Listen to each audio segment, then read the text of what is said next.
Depp, der kommt ums Eckert mit der Spruch vom Odel. In Kommoden, Spodel, Lua, Model, Rudel, Dodel. Jo, so ganze Monokultur ist gegen die Natur. Auch keine Spur, nicht bloße Schuhe in einer Hure neue Natur. Vor Agnotologie hat der Quiz noch nicht gehört. Für alles Wissenschaft, was ein Spätzl wo in Princeton sagt, das sagen soll in der Wissenschaft, oder das ist bloß ein FUD.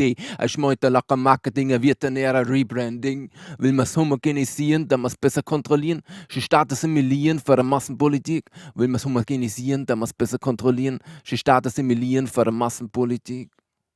Haben Bayern Deutsch gemacht oder Preis ist, wie man sagt. Separatisten oder Volksverräter am Ort zu tun gesagt. Heute sieht man es mit einem Bayern vorne. Ein Deutscher machen Bayern, Kitscher, Heimat ist ein Bauerkind oder ist ein Rancher bist. Aber Preis ist kein Preis ist nicht. Das Sächsisch von als Sächsisch nicht. Wieder her, so ist Geschirr, der Geschichte bringt man dabei. Ein Herkunft von den Noveleit, das Völler brennt die heiße Leid verwohnt. Untertanen für das Sein wie ein Viecher dabei. Will man homogenisieren, dann muss besser kontrollieren. Sie Staaten simulieren für eine Massenpolitik. Will man homogenisieren, dann muss besser kontrollieren. Sie Staaten simulieren für eine Massenpolitik.